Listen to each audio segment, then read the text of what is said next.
Nih, kalau zaman dulu orang korupsi masih di bawah meja. Iya. Ya kan? Masih di bawah meja. Kalau zaman sekarang itu bukan hanya di atas meja, taplak-taplak meja di bawah juga. Sekaligus meja-mejanya. Satu kesalahan suaminya diposting oleh dia itu kan aib. Apabila datang petunjuk dari Allah, Al-Qur'an, maka ikutilah Al-Qur'an itu. Nih saya kalian tidak akan sesat, tidak akan celaka. Jaminan Allah tuh.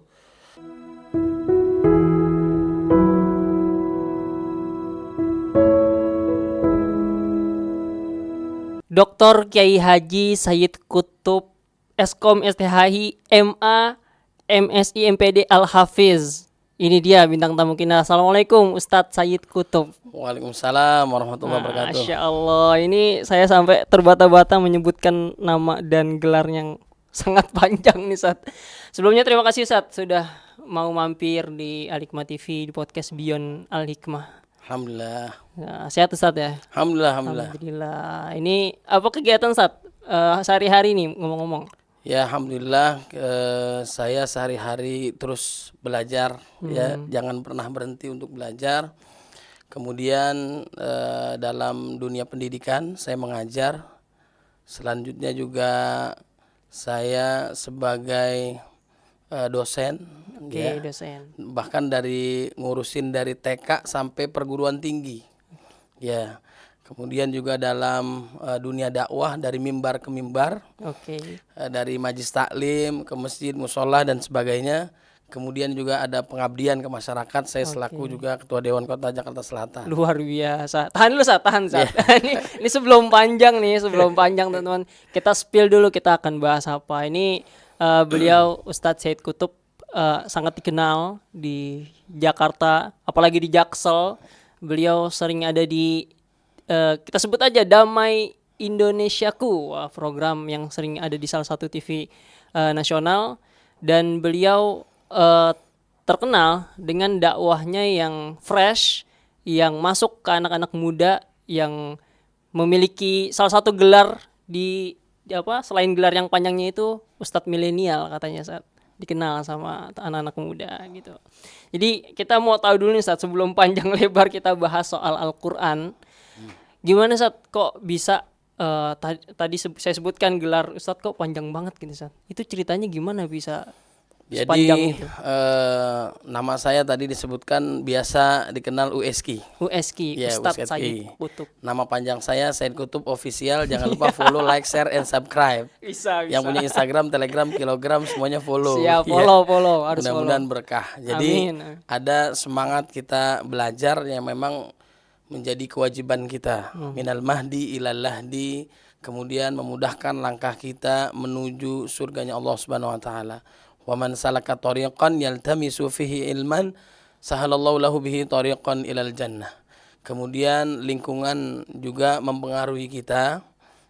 Keluarga besar alhamdulillah, para pembelajar sejati, para pendidik dan sebagainya. Kebetulan saya anak ke-18 dari 18 saudara. Buset, banyak banget itu. Banyak juga. Itu dari berapa ibu, Zat? Iya, satu. Satu ibu, Zat. Iya. Luar biasa ini. Iya. Berarti bukan ke-11-an lagi tuh kalau main bola, ke-18-an. Jadi kelurahan keluarga kita semua itu ya. Pantes. Kalau cucu udah 60-an, cicit belasan dan sebagainya, itu orang tua satu bapak, satu ibu tuh ya. Waduh, berkah banget. Nah, jadi ada semangat keluarga yang ingin membangun anak keturunannya baik, kemudian juga pencinta ilmu, lingkungan yang islami, lingkungan yang qur'ani, sehingga kita terbentuk, termotivasi. Banyak abang saya belajarnya juga dalam dan luar negeri, di Mesir, kemudian juga di Sudan, bahkan di Arab Saudi. Kemudian juga ada yang jurusan umum tapi dia tetap hafal Quran. Nah, jadi banyak juga yang udah selesai doktornya ya. Kita semangat terus belajar, kira-kira begitu. Jadi membuat diri kita semakin terus menggali yang diberikan oleh Allah Subhanahu wa taala agar kita bermanfaat buat yang lain. Iya, ini kan motivasinya itu emang ada dari circle lah ya, lingkungan keluarga yang sangat mendukung saat itu. Gimana? Itu kan S1 kan, berarti kalau tadi saya baca tuh S1 bisa ada ada dua, terus magister ada 3, kemudian dokter ada 2 juga, Sat? Ya, ada 2. Luar biasa. Itu di mana aja, Sat? Ya, jadi saya kuliah Ya kalau mungkin ada yang kenal Ustadz Adi Hidayat ya, Oh iya, antum kenal, itu teman kuliah saya. Oh, Ya, luar teman biasa. sekelas, ujian Qur'annya juga bareng, antum posisinya beliau di sebelah kanan, saya sebelah kiri, ada guru kita di depan diuji hafalan Qur'an kita. Itu bareng dengan beliau. Luar biasa. Itu saya kuliah sebelumnya di UIN itu di Rosat Islamiyah. Ya, kemudian yang kedua saya ngambil lagi jurusan pindah ke fokus di tafsir hadis Usuluddin itu di UIN. Itu paginya bahkan juga dipindahkan ke sore karena paginya saya mau ngambil komputer ya. Iya. Pagi ngambil komputer, siang dihukum, bukan ya. Tapi siangnya iya, siangnya tafsir hadis ya. Jadi paginya saya ngambil sistem informasi komputer di Binus University. Nah itu saya kuliah paginya sistem informasi komputer, kemudian sorenya sampai malam saya Usuluddin tafsir hadis. Oh, berarti dalam satu periode tuh 2 kampus gitu. Berbarengan. Ditambahkan lagi dengan majelis taklimnya, ditambahkan lagi dengan LDK-nya, aktivis dan sebagainya. Kebetulan saya juga sebagai ketua LDK di Binus University atau namanya MT Al-Khwarizmi. Gitu kira-kira. Jadi lengkap dapat semua. Dakwah terus, kemudian ibadah kita terus tingkatkan dan belajar terus. Kira-kira begitu. Nih kalau dengar ceritanya udah minder duluan. Ya. Jadi kalau anak-anak sekarang ini masih kalau bahasa ibu saya tuh Anda punya anak berapa? 2, 3 sudah kerepotan. Bayangkan ibu saya coba. Jadi kita kalau ibu saya udah marah tuh anaknya udah 18 ya kita angkat topi udah nyerah deh. Kira-kira begitu, luar biasa, nggak ada apa-apanya kita. Jadi kalau anak-anak sekarang baru kuliah setengah hari atau mungkin aktif juga tapi kuliahnya berantakan, banyak ketua LDK atau yang ketua BEM atau sibuk di organisasi, kuliahnya terbengkalai. Ketinggalan ya. Saya kalau ditanamkan di kampus Binus ya, University juga maupun dalam diri juga itu diistilahkan namanya binusian. Binusian itu kita udah masuk ke lingkungan Binus, kemudian baru pertama kali masuk ya kita udah ditargetkan lulus 4 tahun. Misalnya kita inaugurasi ya, ibaratnya anak-anak pertama kali masuk kuliah, disampaikan, dijelaskan itu di JCC, diingatkan 4 tahun lagi Anda akan ke sini dan terbukti saya 4 tahun saya lulus. Kira-kira begitu Bang Angga. Masya Allah, itu S1-nya, Sat? S1-nya. S2-nya gimana, Sat? Nah, kemudian saya selesai juga S1-nya. Bukan kita mulai kuliah doang ya, yang sorenya juga saya selesai juga. Teologi yang sekarang lagi rame juga tentang akidah filsafat, itu makanan saya sehari-hari itu pelajarannya. Jadi kita gabung antara Usuluddin itu masuk di dalam ada kita pelajaran akidah filsafat, kita masuk belajar tafsir hadis yang sekarang lagi rame nih ya. Antara Ustadz Gembul dengan Ustadz Nuruddin, guru Gembul ya, dengan Ustadz Nuruddin. Nah ini pembahasan kita udah 10-20 tahun yang lalu lah kalau di kelas tuh. Makanya saya tag Ustadz Fahmi Salim untuk mengundang Ustadz Nuruddin kuliah selain di Al-Azhar, S1, S2, S3, tambahkan lagi lah S3 di UIN Jakarta supaya diskusinya makin mendalam karena di sana rame lah pembahasan masalah tentang akidah dan sebagainya. Oke. Nah kalau untuk S2 saya ngambil di Unindra pendidikan IPS, kemudian juga saya ngambil administrasi pendidikan di Setiami, kemudian ada lagi di Al-Aqidah saya ngambil siasat syariah atau politik Islam. Itu enggak, Sat. Ini sebelum panjang. Itu bagi waktunya gimana, Sat? 3 kampus gitu. Jadi Kalau 2 kampus mungkin make sense lah ya, pagi mungkin sore. Kalau 3 kampus gimana, Sat? Bahkan saya itu S2-nya ya, kalau boleh dilihat di profilnya juga, S1 sudah selesai langsung ngambil S2. Yang S1-nya nih ada yang belum selesai juga nih kan. Karena nggak langsung bareng, mulai awalnya juga berbeda. Nah ini langsung ngambil S2. Jadi S1 belum selesai, yang keduanya ya saya udah ngambil S2 lagi. Bahkan timpa lagi dengan S2 yang lain dan sebagainya gitu ya. Nah jadi pembagian waktu saya hampir di seluruh Jakarta tuh ya, dalam kota, luar kota, bahkan sampai ke Tangerang, sampai ke Bogor ya, Ciputat di situ saya belajar di semua tempat. Nah pembagian waktu bahkan Senin sampai Ahad 7 hari itu kuliah. Itu kalau ketemu anak, ketemunya gede, kira-kira begitu ya. Anak tuh ketemunya gede.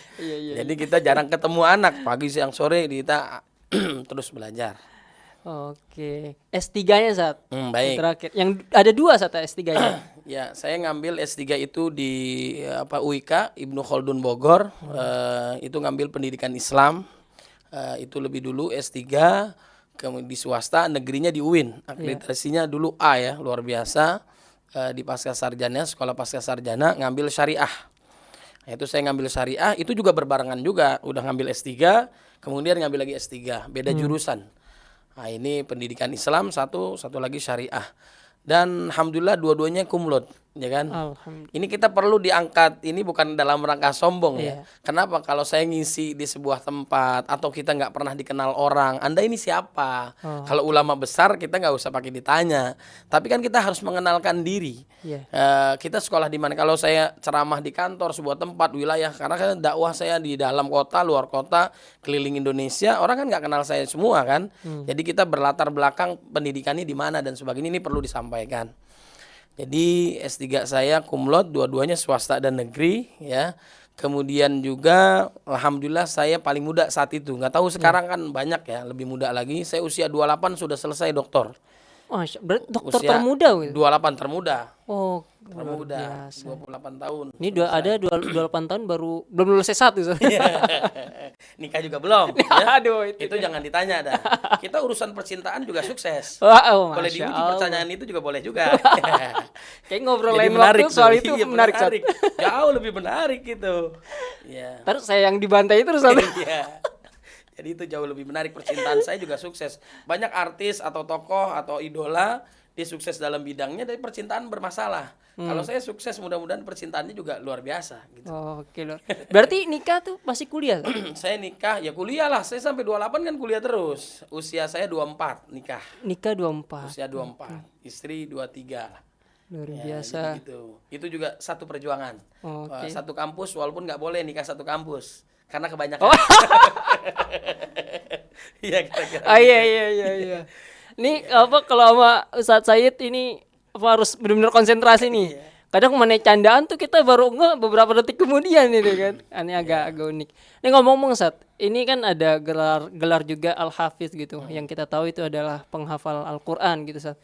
Itu berarti apakah ngafal Al-Qur'an sambil kuliah atau justru sebelum masuk kuliah itu udah selesai hafalan? Oh iya udah selesai. Jadi kita memang dari kecil ya lingkungan yang membentuk, apalagi kita tinggal di Al-Hikmah yang dulu belum ada sholat satu juz, itu termasuk salah satu di Jakarta Selatan ya, yang awalnya itu ya di Masjid Al-Hikmah. Jadi lingkungan kita udah terbentuk dari sekolah, kita udah pokoknya pulang nanti sore asar kita ngaji sampai menjelang maghrib jam 5 setengah 6 selesai setiap hari. Senin sampai Sabtu udah ngaji. Jadi alhamdulillah selesainya saya pada saat sekolah SMA lah, Madrasah Aliyah. Oh, bukan pesantren, Ustaz? Oh enggak. Oh. Kita enggak pesantren, saya enggak pesantren enggak. Oh, berarti oh ini termasuk ini juga ya, unik juga. Biasanya kan orang ngafal Quran tuh di pesantren gitu biar fokus gitu. Berarti Ustadz enggak Enggak. Jadi kita ada waktu misalnya ba'da subuh, ibaratnya orang keluar istirahat. Kalau dulu saya kenal namanya keluar main. Bang Angga tahu nggak keluar main itu namanya istirahat. Oke. Kalau dulu namanya tuh keluar main. Saya juga baru paham. Kalau sekarang kan istirahat ya. Iya. Misalnya jam 9.30, jam 10 itu namanya istirahat. Nah, kita bahasanya dulu keluar main, walaupun nggak mesti main. Orang banyak yang main, kita ke masjid, kita sholat duha, ya makan, ya minum-minum, habis itu kita ngafal. Kita ngafal di situ, nanti zuhur, habis sholat selesai zuhur kita ngafal lagi, murojaah lagi. Nanti asar kita setorkan Quran. Kira-kira begitu. Terus kita istiqomah. Berapa lama waktu ngafal itu sih? Nah kalau untuk menghafal saya selesai, termasuk mungkin agak telat dibandingkan saudara saya yang lain yang SMP udah selesai. Saya termasuk yang agak telat, itu kelas 3 SMA baru selesai. Kelas 3 SMA, kira-kira sebelum kuliah kita udah selesai. Berarti 3 tahunan kan? Iya. 3 tahunan. Oke, wah ini luar biasa. Berarti memang pondasi Al-Quran itu dari sebelum kuliah tuh udah ada lah ya. Udah kuat, bahkan sudah selesai menghafal 30 juz seperti itu ya. Dan juga ini Ustadz, kan Ustadz kalau tidak salah seingat saya tuh nulis buku gitu. Iya. Nulis buku tentang damai dan indah di bawah naungan Al-Quran gitu Ustadz. Ini coba kita gali apa sih yang dimaksud dengan damai dan indah di bawah naungan Al-Quran itu Ustadz? Ya baik, jadi ini buku yang keempat saya ya, buku yang ketiga saya. Buku yang ketiga. Saya pengen proses sampai yang saat ini menyempatkan waktu untuk membuat buku yang keempat dan seterusnya. Saya termotivasi lagi, ternyata ustadz-ustadz yang hebat, sekarang saya nggak perlu sampaikan namanya siapa, bukunya belum terlalu banyak, jadi saya nggak terlalu ketinggalan. Ya. Kalau udah misalnya udah puluhan, wah jauh sekali, akhirnya membuat kita nggak semangat. Oh ternyata nggak banyak, orang juga belum banyak, jadi saya juga belum ketinggalan lah. Nah jadi buku ini boleh dipesan ya, silakan. Boleh Ustaz, Ya. di mana Ustaz? Ya. Boleh di mana? Bisa dihubungi nanti ke panitia di sini, admin di Oke, sini siap. juga boleh. Dari Nanti, deskripsi nanti teman-teman. ya boleh silahkan. Itu harganya juga harga ukhuwah ya. Iya, harga temen. Iya, itu aman. Nah ini terinspirasi dari mana? Buku saya yang pertama ada Cyber Terrorism dalam tinjauan hukum Islam. Itu memang disertasi saya di UIN ya, dijadikan buku. Kemudian yang kedua ada lagi keteladanan Nabi Muhammad SAW dalam mengajarkan kepada para sahabatnya dalam tinjauan sunnah atau hadis Nabi Muhammad SAW.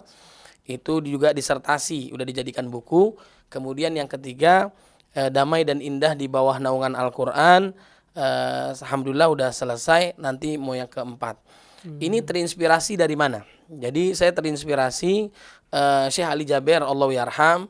Beliau juga Ustaz Abu Somad sering bersama saya syuting bareng di TV One, ya secara live dan sebagainya. Beliau ini menjelang ataupun setelah wafat baru bukunya beredar. Jadi baik beliau yang buat ataupun asistennya ataupun timnya dan sebagainya, dari kumpulan-kumpulan ceramah beliau bukan hanya di televisi, bukan hanya di ceramah, tapi dibukukan. Kenapa? Itu akan hilang kalau kita tidak dibukukan. Karya kita akan hilang. Misalnya gajah meninggalkan gadingnya, kemudian juga macan meninggalkan belangnya, manusia meninggalkan karyanya.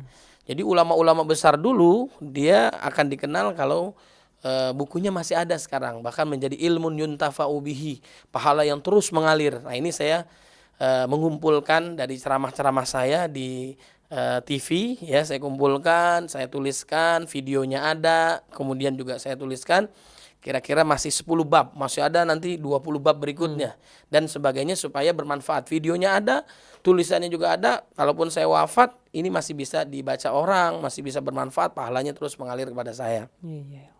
Nah, poin yang paling besar adalah di situ selain terinspirasi dari itu juga saya ingin menggali ya tema-tema juga yang diangkat tentang Quran.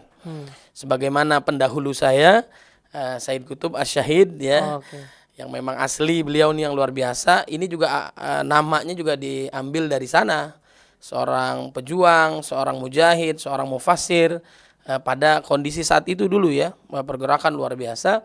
Beliau menulis dalam Muqaddimah fi Zilalil Quran, karyanya Al-Hayatu fi Zilalil Quran Nikmah. La ya'rifuha illa man dzaqaha. Hidup di bawah naungan Al-Quran adalah nikmat dan tidak dapat dirasakan kecuali yang merasakannya. Jadi dia paham betul dengan isi Quran, kemudian dituangkan dengan tafsir, tulisan dan sebagainya supaya orang merasakan apa yang dirasakan sama. Nah ini saya tuangkan dalam sebuah ceramah, dalam sebuah tulisan supaya orang mengenal betapa indahnya hidup di bawah naungan Al-Quran dan sunnah Nabi Muhammad SAW. Bagaimana kita mau mengenal Nabi? Jadi Nabi itu akhlaknya adalah Al-Quran. Nah, supaya kita mengenal sosok baginda Nabi, maka pelajari Quran. Kemudian membaca Al-Quran, kemudian hafalkan Quran, kemudian amalkan Quran, bahkan mentadaburi, menghayati, kemudian juga mendakwahkan Al-Quran. Baru kita mengetahui betapa dahsyatnya akhlak Nabi Muhammad SAW. Jadi ada juga yang bilang kita dengan Nabi bedanya sedikit. Nabi makannya sedikit, minumnya sedikit, tidurnya sedikit. Kalau kita sedikit-sedikit makan, sedikit-sedikit minum, sedikit-sedikit tidur. Bedanya sedikit. Ya. Bedanya sedikit saja. Kira-kira begitulah. Tapi kan kalau lihat judulnya Ustaz, Damai dan Indah di Bawah Naungan Al-Quran gitu. Apa sih yang maksud yang damai itu kayak gimana maksudnya gitu Ustaz? Ini yang banyak orang nggak mengerti gitu.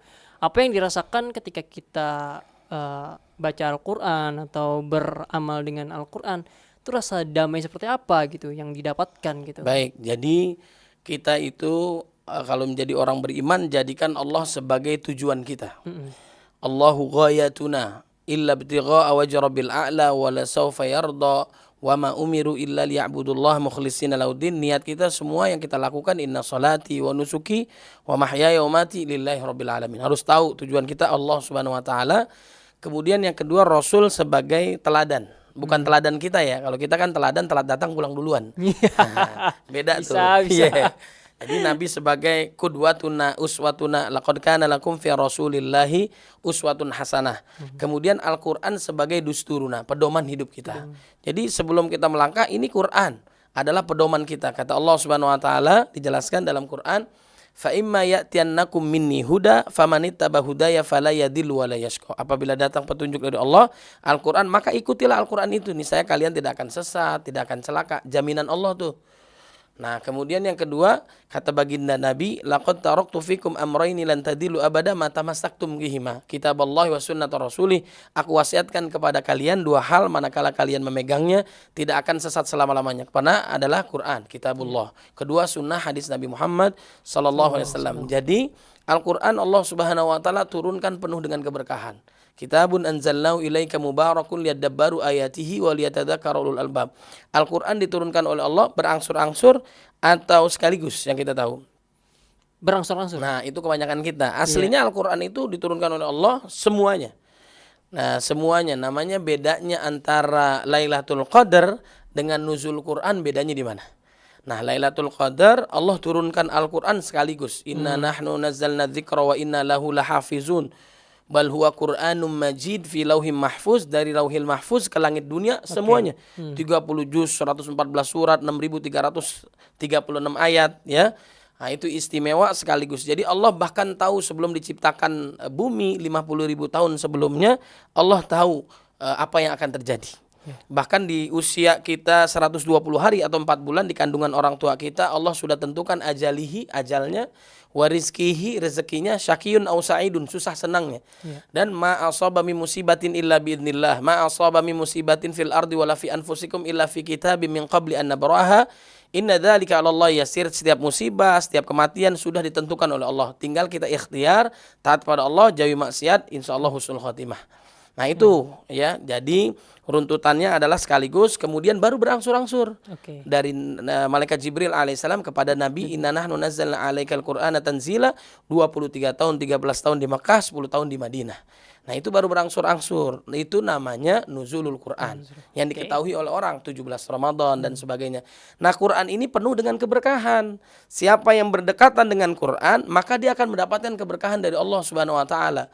Dan ini bukan buatan Nabi. Kalau Nabi ngaku-ngaku ini buatan Nabi, maka akan ditarik ulat lehernya oleh Allah Subhanahu wa taala. Jadi nggak main-main.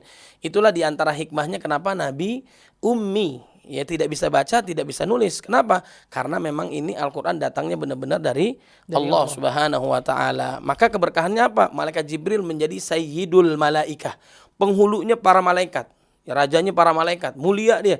Ada yang menyebutkan dia 100 sayap, bahkan juga lebih dari itu. Satu sayapnya mampu menutup langit dan bumi, bayangkan besarnya. Kemudian Nabi Muhammad SAW menjadi imamul mursalin, khataman nabiyyin. Muhammad terdiri dari 4 huruf, tersebar dalam 4 surat, 4 ayat yang berbeda. Muhammad artinya terpuji, karena dia teruji. Dalam surat Ali Imran ayat 144, dalam surat Al-Ahzab ayat 40, dalam surat Muhammad ayat 2, dalam surah Al-Fat ayat 29. Semakin kita gali, semakin jauh kita dengan Nabi Muhammad SAW, penuh dengan keberkahan. Apa yang diperintahkan Allah sama dengan yang diperintahkan Nabi. Apa yang dilarang Allah sama juga yang dilarang Nabi Muhammad SAW. Allah mengangkat nama Nabi.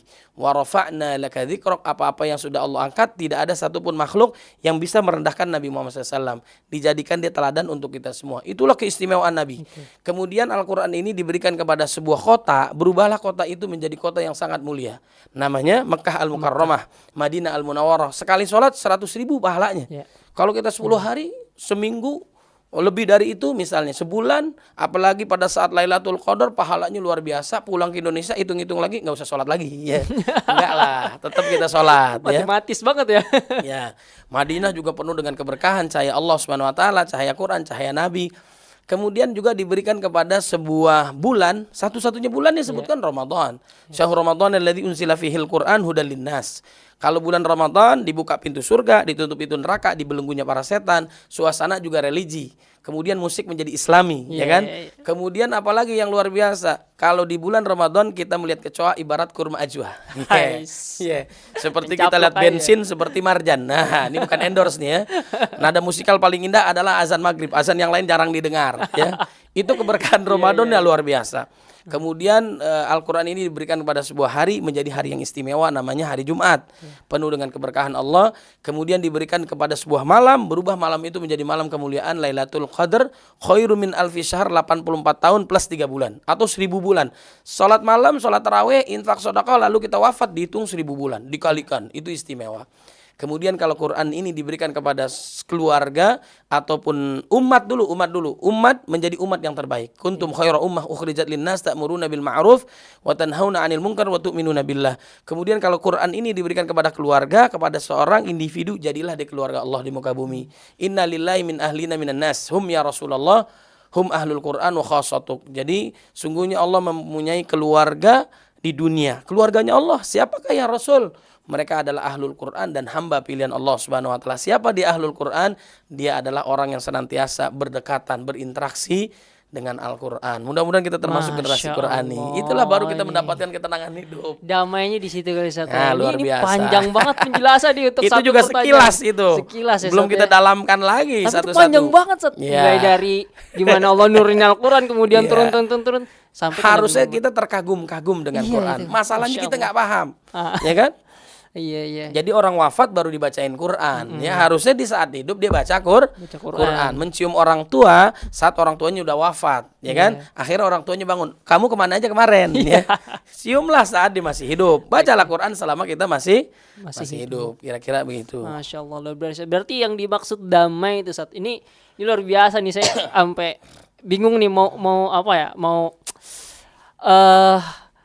ya? Merinding aja gitu. Merinding ketika mendengar bahwa memang Al-Quran tuh sebegitu berkahnya gitu. Mungkin itu yang dinamakan kedamaian itu sendiri Sat. Jadi siapapun yang bersama Al-Quran itu hidupnya insya Allah pasti damai. Gitu, Sat. Pasti damai dan indah. Ya, gitu, jadi ini ada pembahasan lagi. Nah, kita masuk ayatnya lagi nanti damai. Bagaimana supaya kita damai? Berarti kita zikir kepada Allah Subhanahu wa taala. Itu perintah Allah. Dalam surat Al-Ahzab ayat 41, 42, 43. Kita suruh banyak-banyak zikir. Ya ayyuhalladzina amanu dzkurullaha dzikran katsira wasabbihu bukratan wa asila walladzi yusalli 'alaikum wa malaikatuhu liyukhrijakum minadh-dhulumati ilan-nur wa kana bil mu'minina rahima. Orang beriman disuruh banyak-banyak zikir kepada Allah. Kenapa? Sebentar saja kita tidak ingat Allah. Wa may ya'shu an dzikir rahman nuqayyid lahu syaitanan fahuwa qarin. Setan, kuntilanak, sundel bolong, rawa bolong menjadi teman kita. Ya. Jadi wa man a'rada an dzikri fa inna lahu ma'isyatan dongka. Orang berpaling dari ingatan Allah, tidak berzikir kepada Allah, maka hidupnya susah. Kenapa kita susah? Banyak dosa. Kenapa kita hidupnya belangsak? Karena kita banyak maksiat. Apa yang menyebabkan rezeki kita terhambat? Karena dosa. Berarti kalau kita taat, banyak zikir, ingat Allah, Allah akan mudahkan kita. Fadhkuruni adzkurkum. Berzikirlah kalian kepadaku, aku berzikir kepadamu. Jaga Allah, Allah menjaga kita. Ihfazillah yahfazka. Kemudian juga idza amilta ma urid a'taituka ma turid. Ini luar biasa nih ya. Hadis qudsi, jika kalian melakukan apa yang aku minta, aku berikan apa yang kalian minta. Itu Allah Subhanahu wa taala. Ala bi dzikrillahi tatmainnul qulub. Ketahuilah dengan berzikir hati kita menjadi tenang. Nah, ini yang membuat kita tenang adalah Quran. Membuat damai. Zikir terbaik adalah Quran. Ini luar biasa. Dalam segi semua hal ada di dalam Quran. Iya, mungkin bisa gini Sat. Kalau kita tuh kalau lagi sedih Sat, kita curhat sama teman gitu kan, sama teman atau sama siapapun yang kita percaya kan, itu rasanya tuh jadi lebih fresh gitu, lebih cooling down lah gitu. Nah itu kita dialog sama manusia mungkin Sat. Apalagi kita dialog sama Allah melalui Al-Quran, mungkin seperti itu Sat. Ya baik. Jadi sayangnya Allah jangan disamakan dengan manusia. Bedanya di mana? Kalau kita melakukan kebaikan 1000 kali, sekali melakukan kesalahan, yang diingat kebaikannya atau kesalahannya? Kalau manusia. Salah. 1000 kebaikannya sekali. Contohnya ada di media sosial, saya nggak ungkap namanya, Anda juga tahu sendiri. Itu yang lihat waktu lalu ya, lebih dari 250 juta orang viewersnya yang melihat tuh ya. Kemudian yang komentarin itu ada lebih dari 1,3 juta orang. Dengan segala kebenarannya tuh netizen tuh ya. Nah, ini luar biasa. Macam-macam orang. Kenapa? Ini ada seorang wanita, kehidupannya baik di keluarga selama 5 tahun, yang dikasih lihat foto, videonya adalah kebaikan-kebaikannya. Satu kesalahan suaminya diposting oleh dia, itu kan aib. Betul nggak? KDRT lah yang kita tahu ya. Apa yang terjadi? Seluruh kebaikannya hilang semua selama 5 tahun. Betul nggak? Satu kesalahan yang mengutuk 250 juta orang yang lihat, yang komentar lebih dari 1,3 juta. Gimana coba? Bukan saya mendukung orang itu, salah, perbuatan itu nggak boleh. Dua-duanya kurang ilmu, nggak suami nggak istri. Istri harus menutup aib suami, ada khilaf, ada salahnya. Suami juga nggak boleh memukul, nggak boleh memukul istri. Nabi tidak pernah memukul wanita. Nabi tidak pernah memukul siapapun, kecuali satu-satunya Nabi mukul saat jihad. Membunuh juga satu orang. Ini kata sayangnya Nabi Muhammad SAW. Jadi seakan-akan kebaikan orang itu hilang semua. Nah, bedanya dengan Allah Subhanahu wa taala, kita melakukan 1000 kali dosa, kemudian kita tobat, semua dosa kita diampuni oleh Allah Subhanahu wa taala. Usia 50 tahun, 60 tahun sungguh tobat kepada Allah, Allah ampuni dosa. Kita seakan-akan kita nggak pernah melakukan dosa. Dihapuskan oleh Allah Subhanahu wa taala. Bahkan dalam hadis disebutkan, jikalau hambaku datang kepadaku membawa dosa seluas bumi, bayangkan bumi gede nggak? Kita nggak keliling dunia kan, mainnya di sini-sini aja. Bumi besarnya luar biasa, 8 miliar manusia penduduknya, luas. Kemudian setinggi langit. Langit ini ada 7, langit pertama, kedua, ketiga aja kita nggak tahu yang mana. Pokoknya tinggi.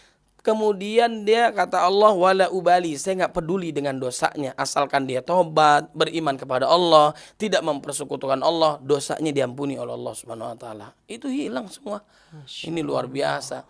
Ada lagi kisah yang menarik nih. Iya, gimana, Ustaz? Allah sayang nggak dengan Firaun? Saya tanya nih. Sayang nggak sama Firaun? Ya, kira-kira.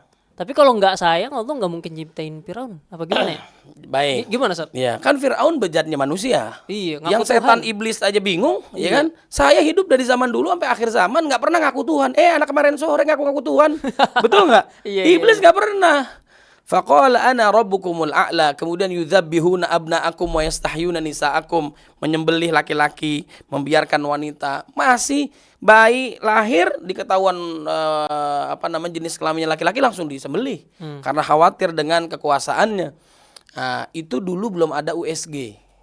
Tahu USG nggak, Bang Angga? Yang mau memeriksa kehamilan. Hamilan gitu. Kalau udah ketahuan jenis kelaminnya usia 5 bulan, 6 bulan, sebelum lahir udah ditusuk duluan itu ya kan. Dulu nggak ada USG kan, lahir langsung dibunuh. Kejamnya manusia, ngaku-ngaku jadi Tuhan, tapi Allah sayang dengan dia. Buktinya apa? Satu, Allah mengutus 2 nabi sekaligus. Nabi Musa dengan Nabi Harun. Dan dakwahnya qaulal layyina, harus lemah lembut. Mudah-mudahan dia ingat Allah, mudah-mudahan dia takut kepada Allah. Apa yang terjadi? Dia ingkar kepada Nabi, tidak taat kepada Allah Subhanahu wa taala. Kemudian Allah mengirimkan istrinya, bayangin coba. Allah mengirimkan istrinya Asia yang taat kepada Allah luar biasa, taat kepada suaminya selama kebaikan. Maksiat dosa disuruh beriman kepada suaminya, dia nggak mau. Itu masih diberikan peringatan oleh Allah. Istrinya orang yang paling ordal bahasa sekarang. Orang paling dekat lah. Orang paling dekat mengingatkan. Pertama. Ini luar biasa. Kisahnya tahu nggak? Asia itu luar biasa. Masyito diketahui dia beriman kepada Allah, dipanggil, kemudian dia direbus, digoreng hidup-hidup beserta anaknya kan. Cerita ini disampaikan atau mungkin disaksikan oleh istrinya Asia. Kan harusnya dia makin takut, betul nggak? Wah, ngerti nih. Kalau saya beriman kepada Allah, pasti halnya kayak gini. Dan dengan gagah berani, gagah perkasa, aku adalah Tuhan, inilah orang akan saya tindas. Saya akan lakukan hal seperti ini kalau tidak mau beriman kepada dia. Apa yang terjadi? Justru Asia ini menginformasikan kepada suaminya bahwa dia beriman kepada Allah Subhanahu wa taala. Langsung deklarasi gitu. Luar biasa. Akhirnya dia diperlakukan hal yang sama, disiksa sampai meninggal dunia. Allah kirim tuh istrinya yang solehah. Kemudian yang ketiga, saat dia tenggelam, ya, saat mengejar Nabi Musa alaihissalam, itu dia sempat berdoa lah, mengungkapkan lah, dia tobat kepada Allah Subhanahu wa taala. Kira-kira tuh ya. Tapi kalau nyawa sudah nyampe ke kerongkongan, itu tobatnya nggak diterima oleh Allah Subhanahu wa taala. Khawatir dia mengungkapkan, akhirnya malaikat saking keselnya tuh ya, diambil pasir laut dimasukin ke dalam mulutnya. Supaya koar-koarnya tidak didengar oleh Allah Subhanahu wa taala. Udahlah, masuk ke dalam, tenggelam aja. Itu yang marah malaikat, bayangin coba. Malaikatnya kesel katanya. Kesel banget. Nah, kemudian ada lagi yang menarik, ini luar biasa ya.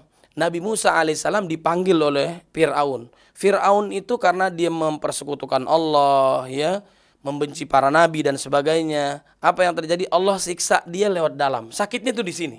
Kenapa? Orang yang paling disayang, mengkhianati dia, itu rasanya beda. Angga pernah dikhianati nggak? Iya, Waduh. Itu sakitnya luar biasa. Nggak bisa nafas kita. Iya. Anda belum tahu kan masalah percintaan kan? Waduh. Iya, misalnya gitu. Kalau Anda mengetahui, waduh nggak nafsu makan, bawaannya mau lompat dari kubah masjid, misalnya gitu. Karena lompat di mall kan udah banyak, mungkin di kubah masjid jarang, ya kan? Lebih viral mungkin. Oh iya, kita terlalu murahan masalah percintaan ya.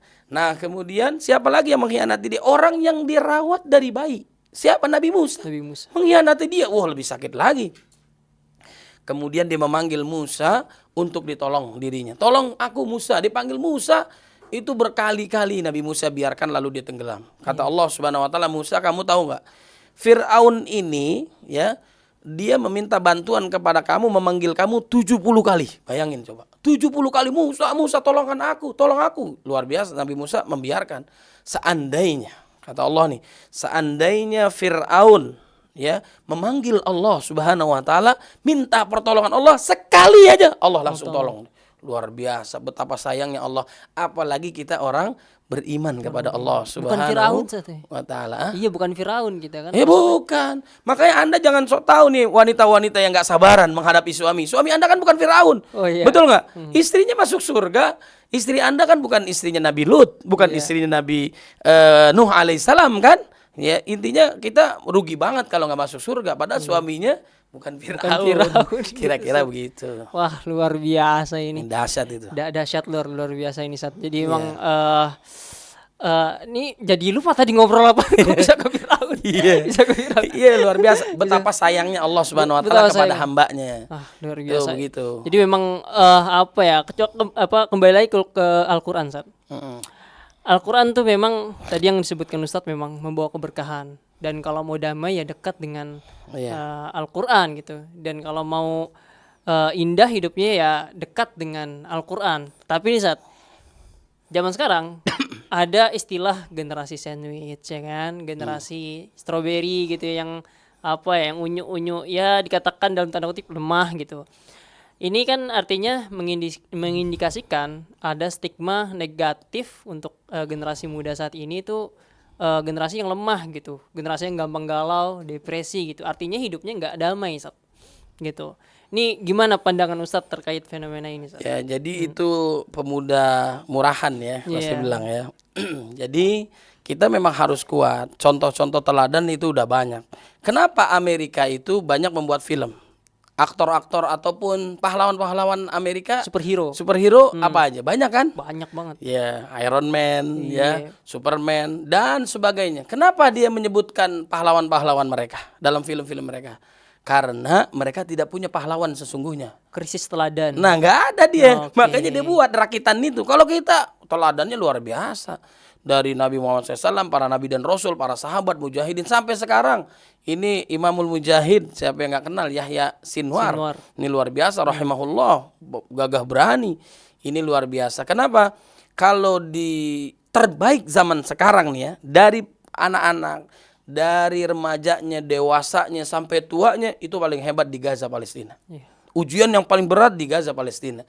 Kalau sini, di sana berbeda dengan di sini. Di sini masalah depresi, bunuh diri, masalah percintaan, betul nggak? Ditolak, cinta, kemudian marah, sakit hati, bunuh diri, murah banget, ya murah banget. Kemudian apalagi meninggal gara-gara pinjol, murahan, gitu, benar nggak? Ini saya mau cerita, ada lagi yang murahan ini.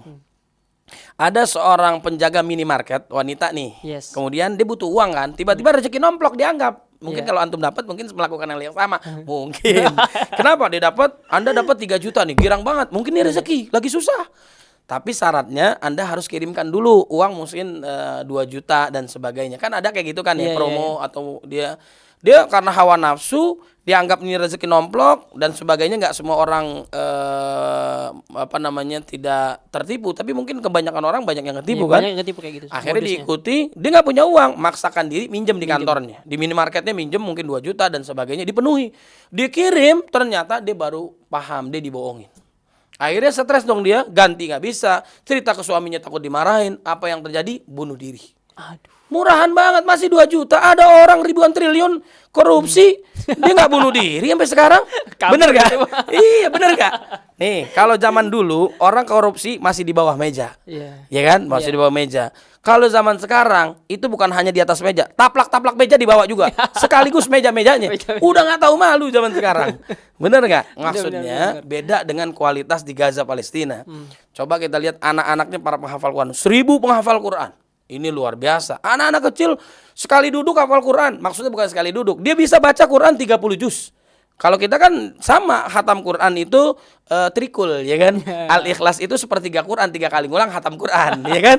Nah kalau ini benar Alif Lam Mim sampai An-Nas, itu anak-anak kecilnya luar biasa, bergantian betapa bahagianya. Bahkan kalau dia sudah nyampe kepada Allah syahid, kita udah lihat dan lumrah lebih dari 52.000 orang yang dibantai di Gaza. Imannya sangat kokoh. Kenapa? Berdekatan dengan Quran. Dia menjalankan sesuai dengan sunnah Nabi Muhammad SAW. Itu dari bayinya, dari remajanya, dari anak-anaknya para penghafal Quran. Kenapa mereka membantai anak-anak di Gaza? Padahal kan harusnya Hamas, para pejuang dan sebagainya. Kenapa? Ini dia khawatirkan 20 tahun yang akan datang imannya semakin kokoh, paling berani. Itu kan orang-orang yang hebat, Ubaidah, Abu Ubaidah, Yahya Sinwar. Mereka yang dulunya di penjara, mereka juga disiksa. Iya. Sekarang menjadi mujahid semua. Kenapa? Tanaman Qurannya luar biasa. Orang kalau besoknya mati, sekarang semangat gak menghafal Qurannya? Semangat gak ibadahnya? Makanya kata Nabi, sholat seperti terakhir. Dia senantiasa setiap hari kondisinya. Dibantai saking seringnya bom ya, itu di atas lalu lalang bom ya, di bawah main futsal. Itu saya pernah lihat tuh videonya tuh. Jadi di atas bom nih, di bawah main futsal, saking seringnya dia mendengar bom, kira-kira gitu. Sama seperti kita saking seringnya mendengar ceramah, kita tidur, betul nggak? Nah itu beda kebiasaan. Nah itu dari anak-anaknya. Kemudian remajanya namanya Muhammad Fatih Farhat. Kalau Anda pernah kenal, Bang Angga pernah kenal gak? Jadi ini pemuda dulu memang dibolehkan. Mungkin fatwa sekarang kita belum tahu. Dulu ada fatwa yang dibolehkan untuk bom bunuh diri, bom syahid. Ya kan? Karena memang bisa dampaknya besar.